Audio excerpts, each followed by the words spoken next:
Foster care adoption is not a financial question. It's a heart question. I say that because after you spend $0 to $2,500 on the process, get the federal adoption tax credit, and the children you adopted receive free healthcare until age 18, this really isn't a money question. It's a decision you make with your heart. Are you willing to help a child or sibling group heal and thrive? Are you willing to adjust your life to be a child's forever family? But more deeply, are you willing to deal with your own past wounds and hurts to become an adoptive parent? Hi there. My name is Marcy Bursack, and I am your personal foster care adoption mentor. I've been through this experience myself adopting a pair of siblings. My heart for the remaining 113,000 children who are still waiting to be adopted led me to use a stimulus payment to publish the Forgotten Adoption Option, a 70-page guide through this process, and then launch this podcast a month later. Then in 2022, I wrote a children's book called Are You a Forever Family? And I launched the Forgotten Adoption Option app, which spells out exactly what to expect if you plan to grow your family through foster care adoption. You can find all of these resources at forgottenadoptionoption.com.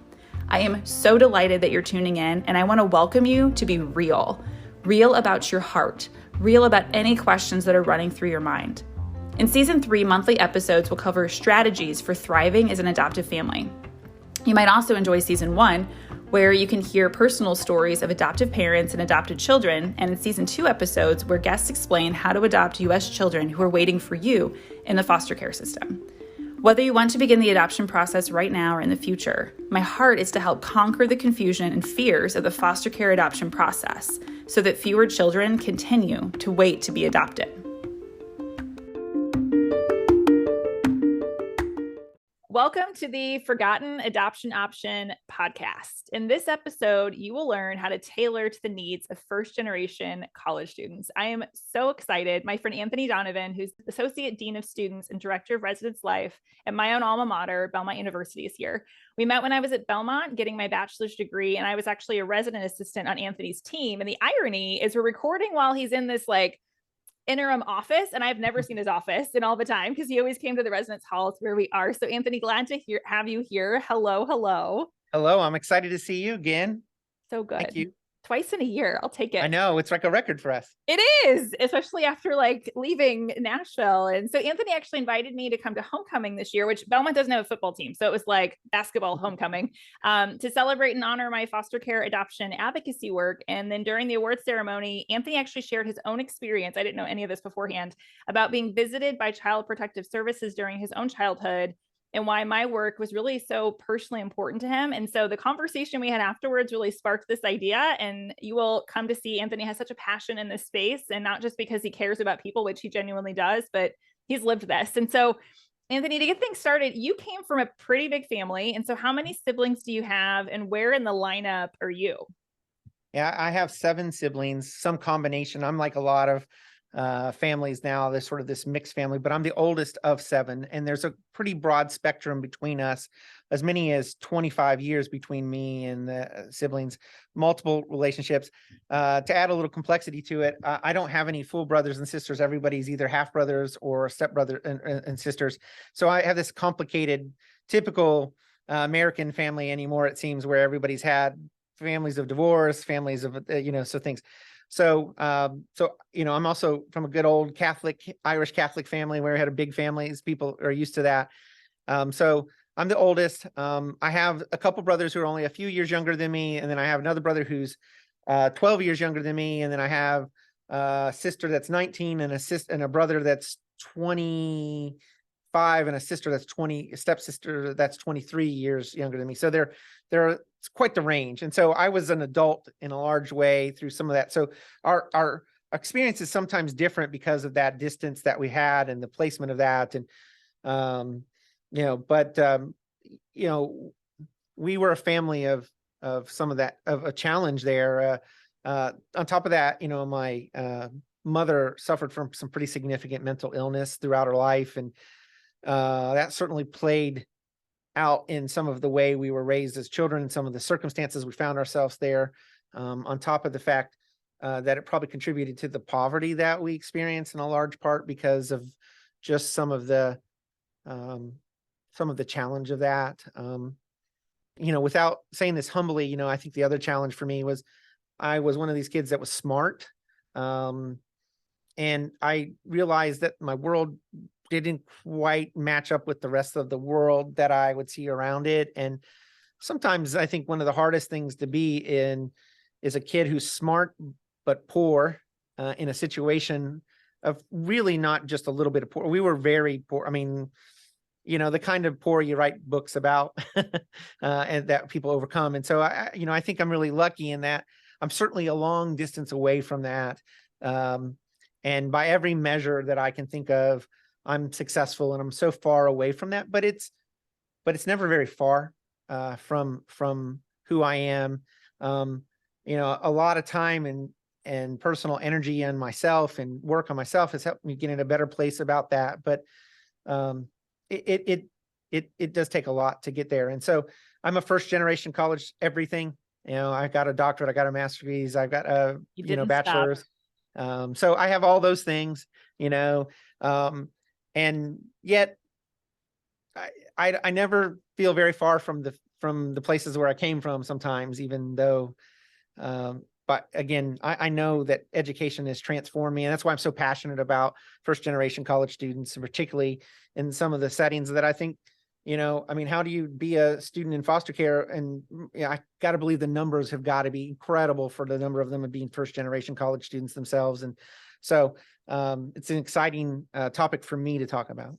Yeah, it is really kind of this plethora, right? There's the challenges of being a first generation college student, but I think that there's also this data around kids that can't go to college because they came through foster care. It's startling, the data there. But Anthony, and back to your own story. So at any given time, how many siblings were you living with, and what state did you spend most of your childhood?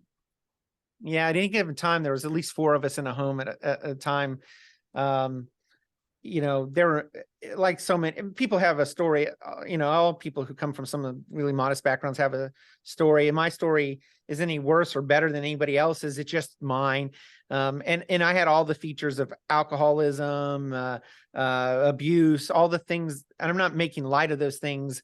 I think some of us who live in those moments and we live in those things, and that's our experience, part of how we survive or how we cope for that is just we accept it as is, as opposed to spending a lot of our time trying to focus in on what was happening to us now or then. We just sort of live in it. And I suspect, so, my circumstances was, tough and challenging. And we, at one point there were 5 of us living in a house, living off of about $500 a month, no assistance. That's the challenge, of course, with some of these moments, is that the amount of money that you get can be just slightly above, so you don't qualify for some kinds of assistance. And so that was our life. A lot of times we had just enough to not be able to have the kind of assistance. When I left home, my family actually benefited from me leaving home, because they qualified for things that they wouldn't have gotten with me there, just because it caused my father to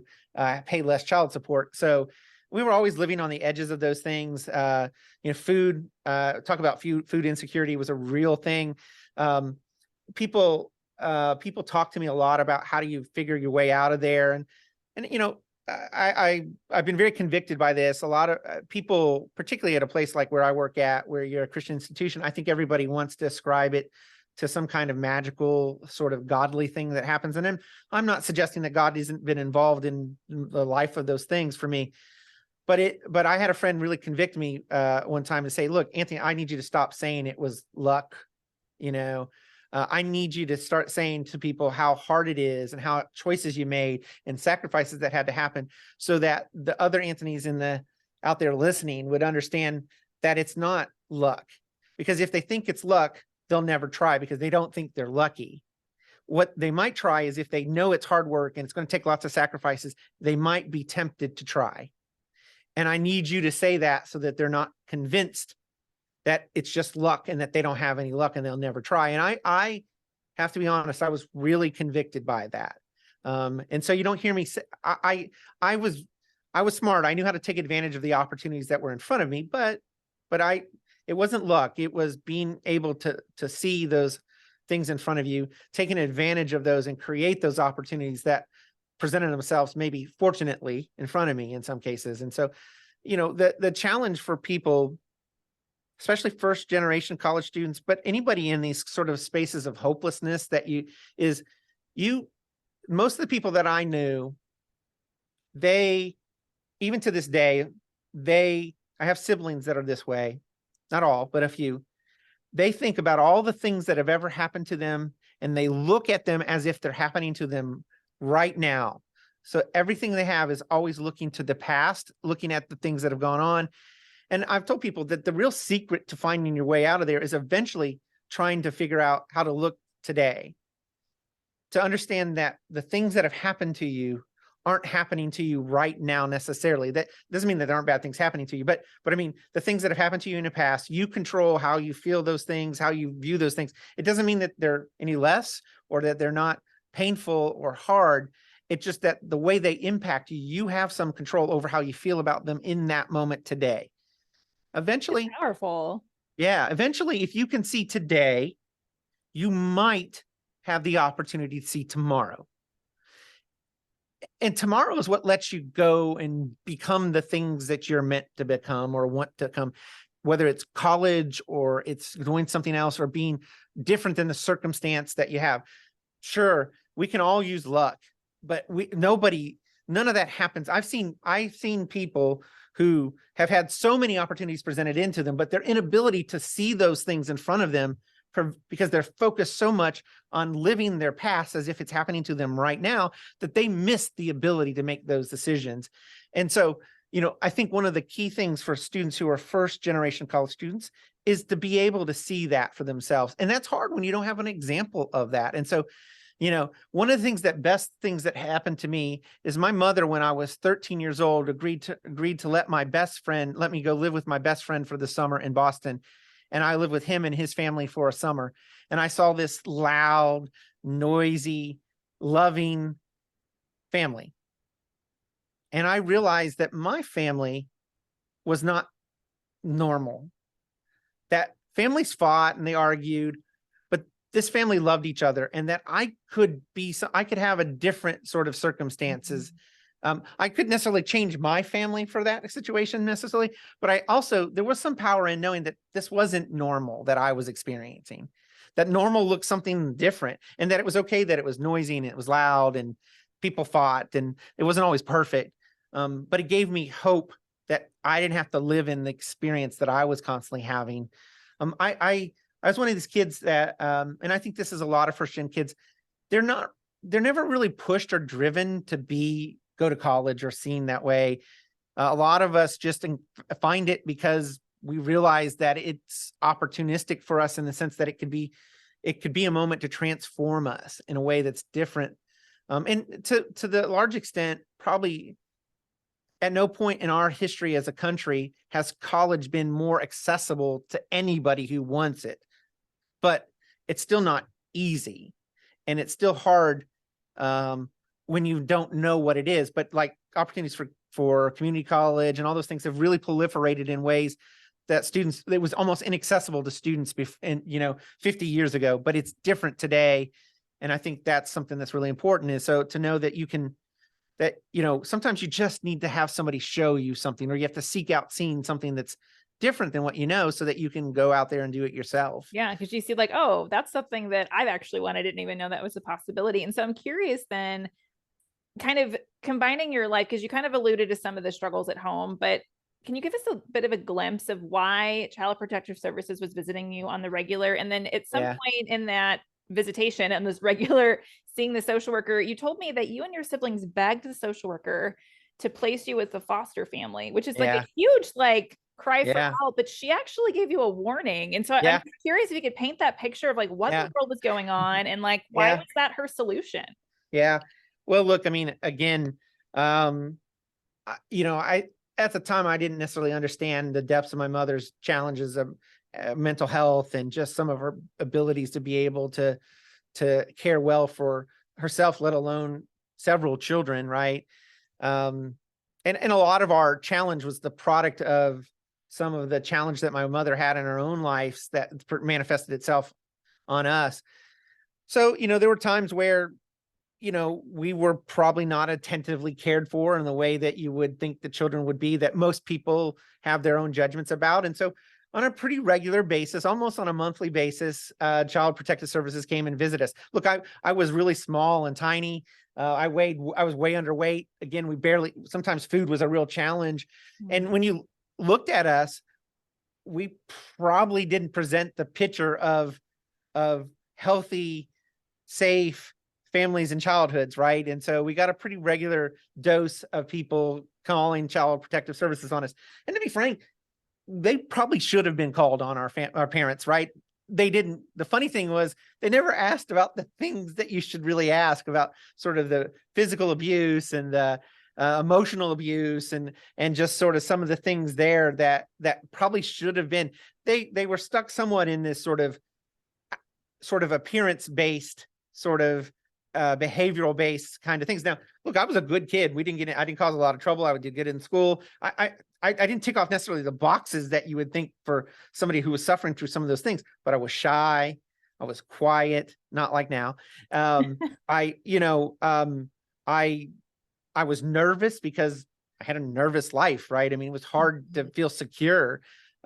So we had a pretty regular basis where people called and came and visited us, and it was sort of the same thing, and it sort of became this routine, right? And at one point, I really wanted something different for me and my brothers, and I really wanted different circumstances. And in the way that sometimes children do, you wish for things that you don't always know and understand, and you just think that it has to be better than this thing that you have now.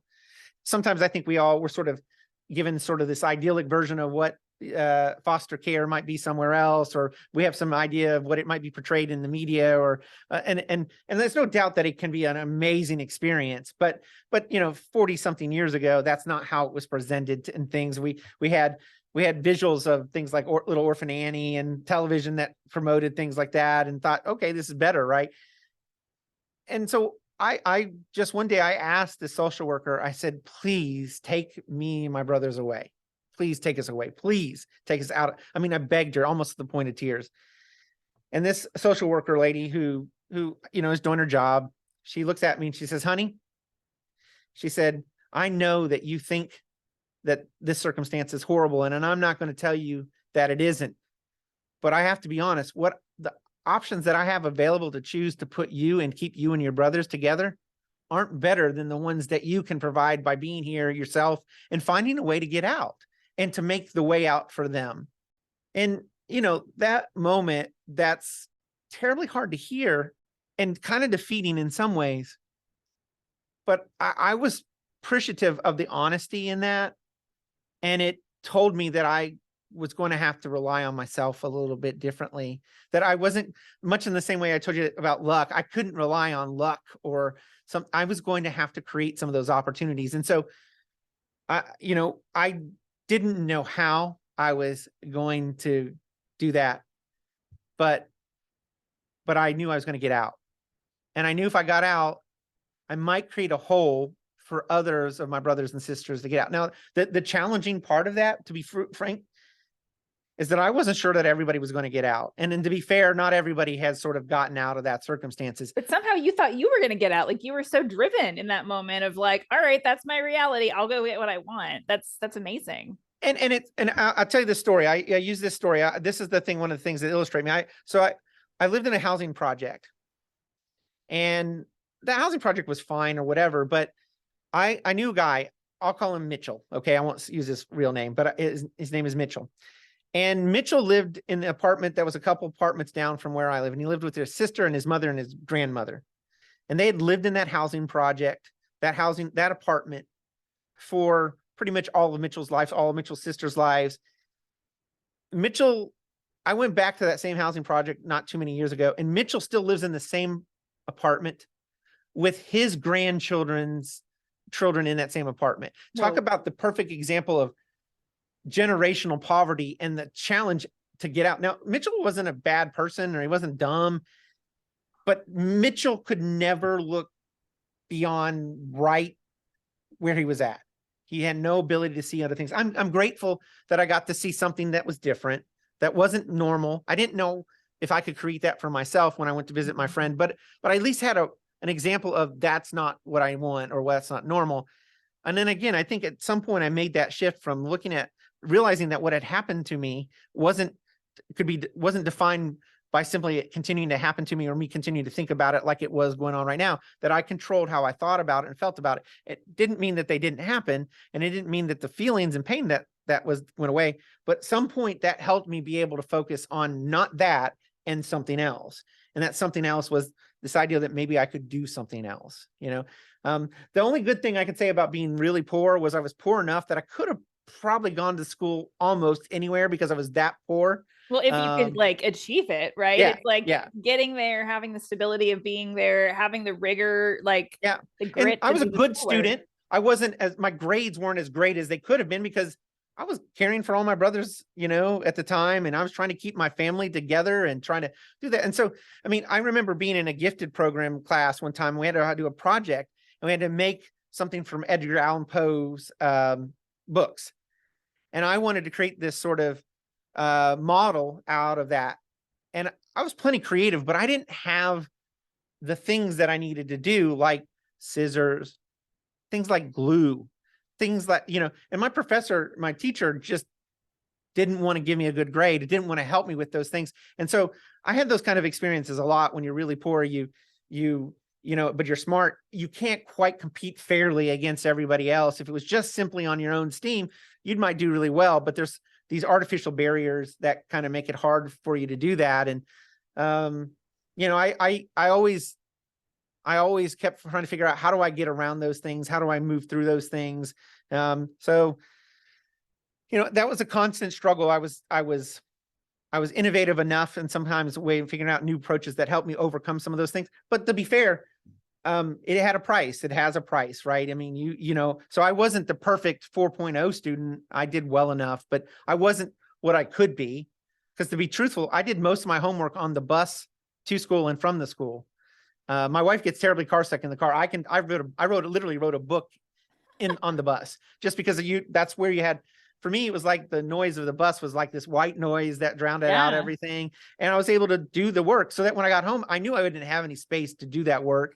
And so I was able to be successful all the way through high school by basically knowing how to take advantage of the spaces where I had the built time to do that, away from all the other responsibilities that I had, and still be able to do those things. But, to be honest, it was always to some degree with a little bit like your hand tied behind your back. And one of the things that was really hard when I finally got to college wasn't that I wasn't smart enough. It's just that I never had to really practice the skills of homework and learning that other students did that had much more conducive environments. So I think some of the challenges for a lot of first generation students is, how do you unlearn the bad behaviors that you picked up to survive, right? That don't, and I want to use the word bad sort of just sort of generalistically. Some things just you got to abandon when you get to college because they just don't work anymore, because you don't have a 2-hour bus ride. Now you have all this uninterrupted time where you control things. You don't have nearly as many intentional interruptions and distractions, and you have to manage your own time differently and better. And that can be really challenging for people. So I saw Mitchell and I saw myself if I didn't do something different. So people like him were like a mirror to what I could be, or what I could be if I didn't make a change. And those can be very motivating. Did you see this like a warning, or what did it feel like knowing that? Were you just like, well, I don't want that? Or like, I'm just curious, like what really was at the root of all that for you? I think the truth of the matter is it's a feeling of like you're going to fall into into something that you don't know where the bottom is. So you don't know if the fall is 3 feet or if it's 1,000 feet. And the best thing to do is to not fall at all. And so you do everything you can to stay scraping onto the edges of that so that you don't fall into it. The problem is it's so dark, you don't know where the bottom is. And if I could know definitively where the bottom was, maybe I would have been okay with the fall, right? And I could have climbed back out. But for me, what I realized was I don't know where the bottom is. And I can't take the chance that I fall into that all the way to the bottom, because I was in the same subdivision or housing project with these boys. There were 17 boys at the time that are around my age. Only 3 of us went to college. Only 3 out of that 17. Or you could say a total of 3. Like that's pretty Yeah. miraculous Yeah. regardless, right? Like, One of them was my brother. One of them was a friend of mine, and then me. wow. Right. Wow. Out of that 17, before they were 25, 14 of them had been incarcerated. 12 of them had children out of wedlock. I'm not making a personal judgment about that, but that's certainly Yes. an anchor around your neck, right? Before you're Yeah. 25, right? Yeah. Um, I don't know how many of them had substance abuse problems, particularly some more challenging. It was almost all of them except for the hand. And so yeah, I am a bit of an anomaly, right? And so I get it. But those things, again, those were, I would watch people fall into the pit, if you will, and I never heard them hit bottom. And I just knew that if I had to do anything, I had to keep from falling into that. And this guy Mitchell, he's not a bad person. He's just fallen in. He doesn't know where he's in. He doesn't know where the end is, right? Or maybe he does, and he realizes it's just too far to climb back out. I don't know. Mitchell's my age, so he's roughly 50 years old, and so that might just be more than most people want to take on. I'm thankful I was young at the time, and I realized that I didn't want to climb out of that if I could avoid it. And so, you do have to make choices. You sometimes have to see things in front of you that you don't quite completely understand, but you have a spidey sense that says, I don't think this is good for me. It's not that simple. Sometimes things are complicated and some things are way beyond our control. And so even people with the best intentions, sometimes they don't have the power to lift themselves out or climb out of the hole that they've already fallen into. I think that's where it's nice when somebody extends a hand to you through that darkness and you see that and you can grab onto that. Sometimes the hand that you don't know is better than no hand at all. And sometimes you grab it. And sometimes the challenge is knowing when to let go of that hand too, and there were people in my life who wanted to help me that weren't always in my best interest or had my best intentions sometimes too. And so sometimes you had to really think a lot about that. And I suspect that's the challenge too, for anybody, but anybody who's trying to become something that they're currently not, or go to a place that they don't immediately see ahead of them. It'd be great if we knew what we were going to and what it looked like, and we can envision it in our head and we could just go straight to it. But sometimes you just have to have a vague picture of what that could be. And you have to decide that the vague picture is better than the darkness that's below you. And then I'm going to throw in a question, because I know we're going to talk more about university life and that kind of, but I'm curious, just listening to you talk at this adulthood phase that you're in, where you came out of all the things that you talked about. I'm not going to put words around it. We all heard it. And I'm curious, I know that some of our listeners, Anthony, are adults that different ages like you, that they were somehow in foster care or met with a social worker. They maybe aged out of the system. And I'm thinking of a particular person that I know that went on to school, but it was hard, right? Without the support. And I'm just curious, because to me, the impression is that you're comfortable and willing to encourage and to be able to talk through some things that are hard. I'm just curious, can you encourage us? Maybe that's our story. Maybe we're someone that's kind of still stuck in our past and we're feeling kind of hurt by it. Like, what did you do to work through that? How did you get to a place where you could openly talk about it and you're not crying? I mean, I'm crying asking you about it, but you're talking about it in a very healthy way. And I'm just curious if you have any encouragement of what people could do to get to that place. Yeah. So, look, I'll say, I really never felt really particularly loved by my parents. It doesn't mean to say that I don't think they did love me, but it wasn't immediately obvious to me. And I certainly didn't feel it regularly or clearly. Particularly the older I got, I felt that way. I'll be honest, by the time I turned 18, I really felt like I was alone. I really felt like I was on my own. That was somewhat encouraging in some ways, because for the first time, I didn't have to necessarily worry about everybody else.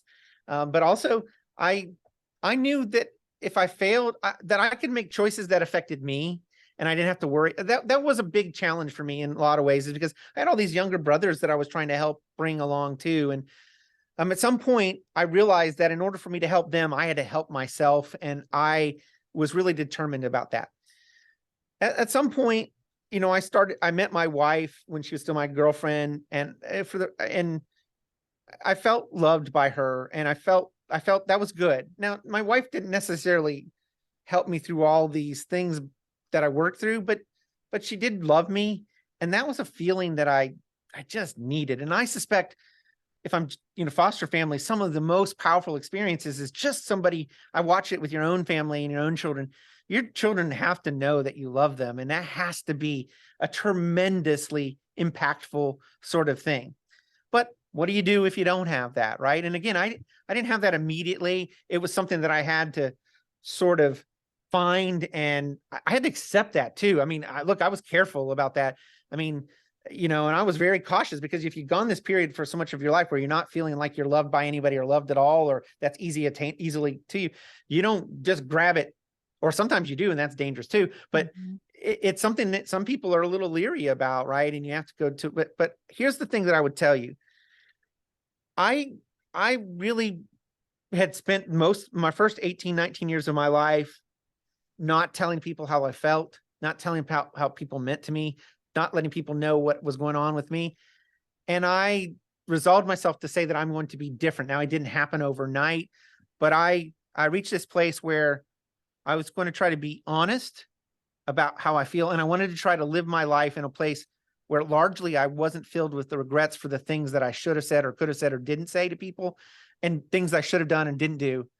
And I tried to reorient my life that way. And that really changed the way I felt about those things. Now, it's obviously harder than it seems, right? I mean, it's not as simple as that, but it was extraordinarily transformative for me to sort of, and be healing, to sort of take some of those things and start to look at them in a way that was different than before, and to be honest about them. I mean, my childhood sucked, and it was painful, and there were moments that I didn't deserve to be treated that way, and I didn't do anything to get the things that I had experienced or encountered, and yet they still happened to me.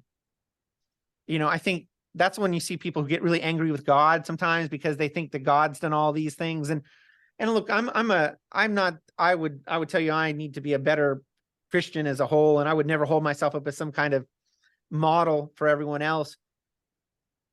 But I was fortunate that by being honest about those things, I realized, you know what, this is not God doing this to me. This is other people doing this to me. These are things that people have done to me. And I, I, I, I don't need to be angry there.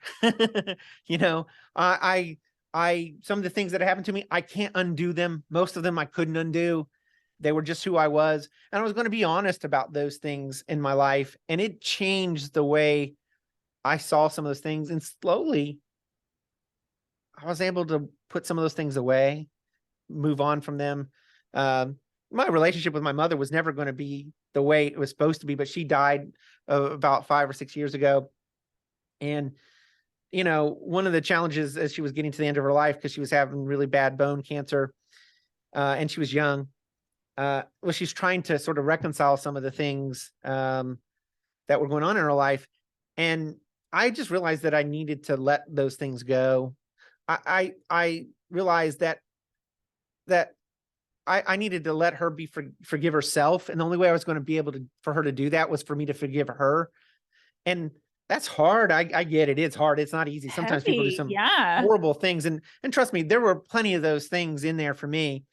But I was, I appreciate, I was amazed at how much I was able to let go for myself, and how much I was carrying around for myself, when I really did want my mother to forgive herself, because honestly, I couldn't take, it never helped.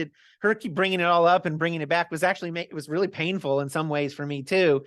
And I really wanted just to let that go. And I realized that the only way for me to let some of that go was to let go of some of the pain that I was holding for her, and some of the forgiveness that I needed to give so that she could forgive herself. And I really grew a lot out of that opportunity to let her so she could forgive herself and other people. And I've tried to do that a lot through some of the things in my life. And I let those people forgive themselves, and it gave me a sense of relief and closure and some, now look, I mean, not everybody's going to do that, but I just tried to live this really transparent life about the things, the pain, the things that have gone on, and without it letting it debilitate me, because you just couldn't do that, right?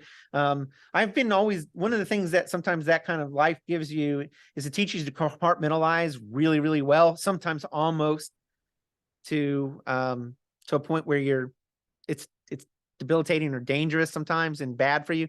But it also helped me put things in order in certain parts of my life. And the more I could put them in order, the more I could unpack something else. Right. And so it's sometimes you box it away. Right. And you box it away until you're a little bit ready to deal with it. And, probably some of the people listening probably like, he's not worked all that out. I never said I did. I think that your answer is very real. And I think there's many people that listen that are child welfare workers, that are therapists. Like, I think you just gave some just great encouragement ideas and so forth. And I'm curious, kind of running with that, your career. So you're a first generation college student who goes all the way up to get a PhD, which is crazy. And then you decide to just like live on a college campus or work on a college campus. So how does your childhood home life impact then how you lead your team? And then how does that influence the kind of programs that you bring to your campus? I mean, to me, that's just like, you've seen so much about where people are coming from. Yeah. Well, just a quick anecdote. I tell my staff, we're not a family. I really rebel against that idea that we're a family. I tell people that we're like good neighbors. And so I have these neighbors that live across the street to me. They have 2 children. We like each other. We celebrate things together. We look out for each other's children or dogs, or we pick their mail up when they're gone on vacation. And we really enjoy our time together.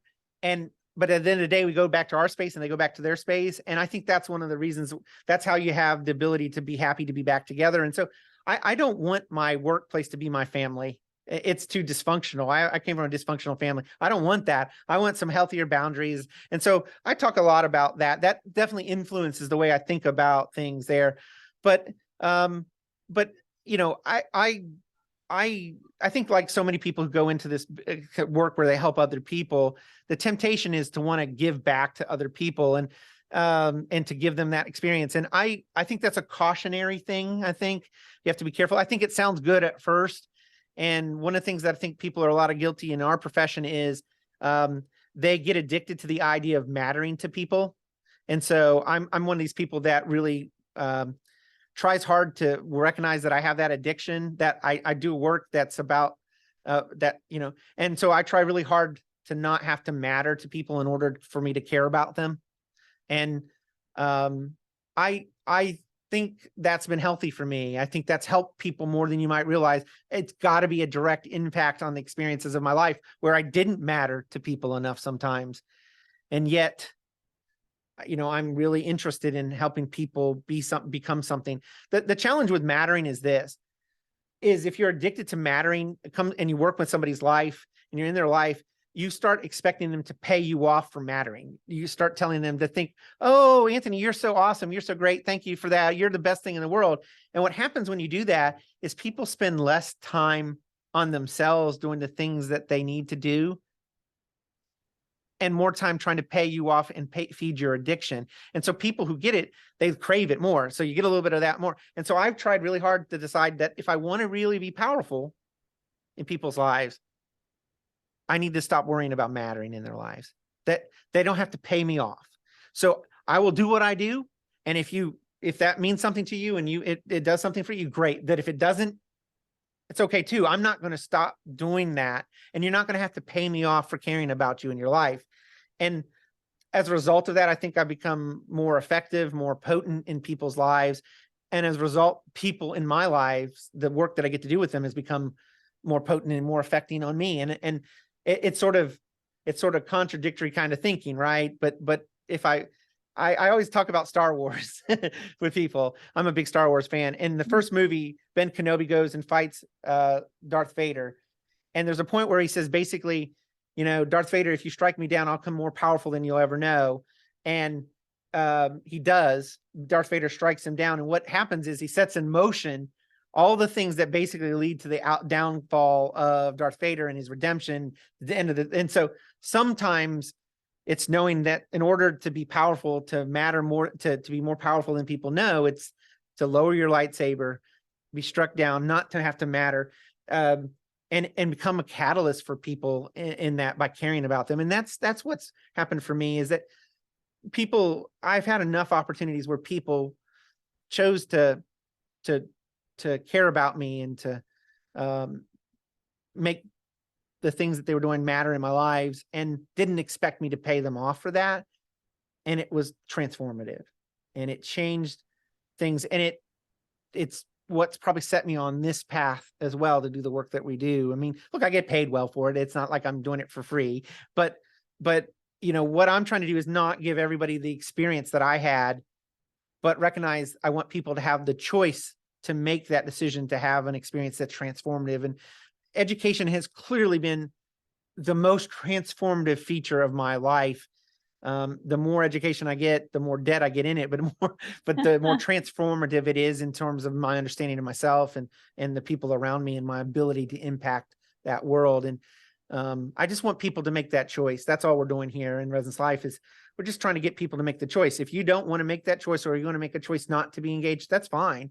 I respect that choice. I just want you to have a choice. I want you to make that. And, for me, what I'd want for young people, or people stuck in those lives, or those kind of desperation where they're trying to cling on to the edges, is I just want you to make the choice to climb out and stand on the edge and decide where you want to go from there, instead of feeling like you're destined to the bottom of whatever that dark hole is, and So that's like what an I would adult hope with for very people. healthy boundaries, Anthony. Yeah. Like, it sounds like you're creating your present is everything you wish your past would have been, and so Yes. you're bringing Yes. that and sharing it with The, others, which is beautiful. the best compliment I ever got is somebody said I was the most secure, insecure person they'd ever met. And I thought, oh, That's that's just a just, compliment. that's 100% who I am. Yes. I'm very secure in the things that I'm not secure in.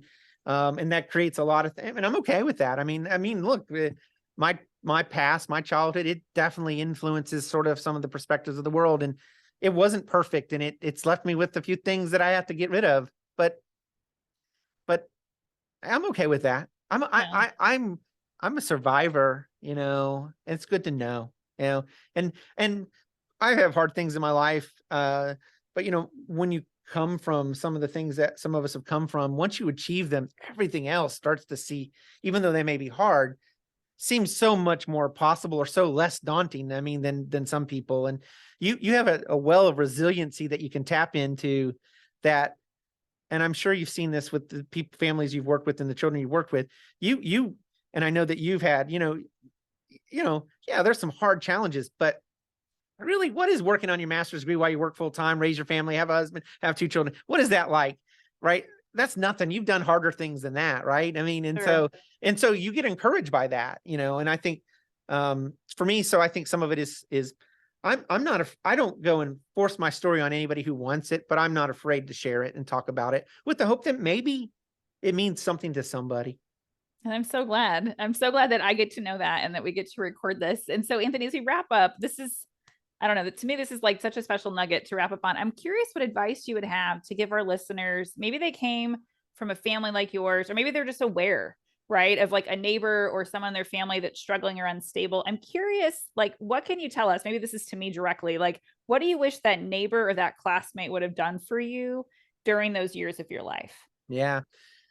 I think it's dangerous to think that they could fix it, or think that they have all the answers for it.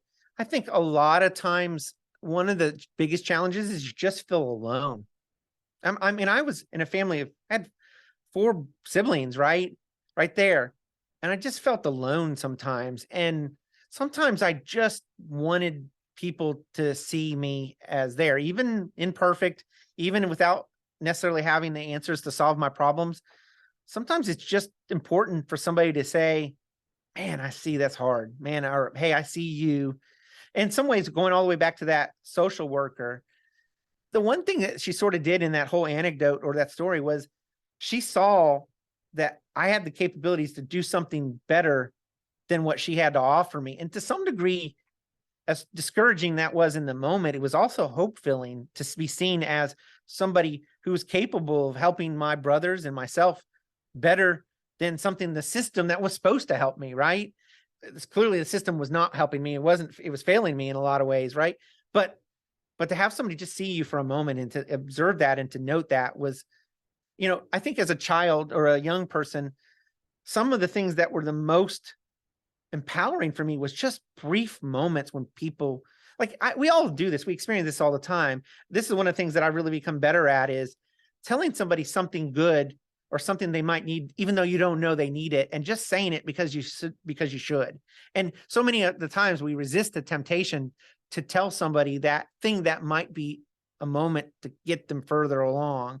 And I would have told people that I would tell people that if you see those moments where to just give somebody encouragement, even though you think, oh, they probably don't want to hear that from me, or they don't want me to say, I think you'd be wrong. And I think you need to say those things without this idea that you understand everything that they're going through, or this idea that you can make it all right, or that it's somehow going to make it better. Sometimes all it is that you just need to be seen as a person that's here in the moment of the world, and that you need to know that you've connected in some briefest way with somebody else who sees you as that person. And I mean, I think loneliness is the source of almost all our disability as people. It plays into so many things, not everything, but so many of the bad things in the world, addictions, alcohol, drug abuse, all those things are outpourings out of people thinking that they're the only alien on this planet, and that they're so alone and that no one understands them. And imagine how many times have you heard stories of people, suicide being interrupted by somebody just doing some small moment of taking care of someone, or somebody who saw something that caused somebody to go into a different trajectory that would have otherwise been a really negative or impactful one. And if we could just do that more and trust our instincts to want to say something to somebody, share that moment of humanity with them, I think would just be life-changing and world-changing in some ways. And it sounds like it's not stuff. It sounds like it's acknowledging their existence and acknowledging the humanity, like you just said in there, in words. A lot of that's just speaking truth and encouragement into people. I mean, look, if you can do more, great. I mean, but I mean, somebody choosing to be a foster family is in some ways, it's just that too. It's that acknowledgement to somebody. Forget all the other stuff that goes involved. I think that's true about lots of things. I go to the hockey games and I see a sign for adopting pets, right? And they're always cute. And all they really ever ask is just somebody to acknowledge that this pet needs a home or needs an owner, right? And so there's so many little things like that where we just make a choice to acknowledge somebody's situation, somebody as a human being or as a person or as anything, and it can be very changing. So good. Anthony, this has been such a great conversation, and you have been so vulnerable and encouraging with us. And I just want to say thank you for taking time to share your life and your present and the ways that we can maybe think differently. I think some of us are thinking, I know someone, or someone's thinking that's me. And I think you've given us all encouragement. So thank you for coming on today. Yeah, I appreciate the opportunity to talk about it. And, I know I haven't given a lot of direct things about first generation college students, but I mean, but the situations aren't that different, really. We're all looking for some opportunities and some of the struggles of those same students are the same things that we all encounter when we're looking for people to connect to and people and places to become who we want and are meant to be. And that sometimes it's just those things matter more than scholarship money and stuff, even though those things never hurt. The things that if you can't get those things, then what the others don't really impact you in the ways they need to sometimes.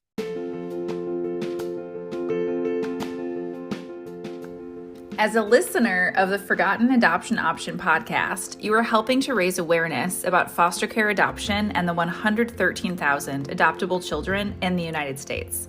By leaving a review, subscribing, sharing, and talking about this podcast, you can help a child and sibling groups find their forever family. If you only have time to do one, sharing is the most impactful way to help a child who is waiting to be adopted. If you'd like more information on adopting a child or sibling group through the foster care system, please visit my website, ForgottenAdoptionOption.com. There you will find how to get started using my new and free Forgotten Adoption Option app, and you can even order a copy of my book for adults, The Forgotten Adoption Option, which guides you through the entire process, and you can find my book for children of all ages, Are You Forever Family? You can pick from paperback, audio, and ebook formats, and you might even be able to find my books at your local library. Please keep me in mind as you're thinking of gift ideas and guest speakers. If you have any question about the process or you're wondering if you're even qualified to adopt, please reach out. Please send your friends and family my way too. You can easily find me by searching for Marcy Bursack on Facebook, LinkedIn, and Instagram. I intentionally carve out time each week to encourage and teach people just like you. I really appreciate you tuning in, caring, and sharing, because every child deserves to be in their forever family.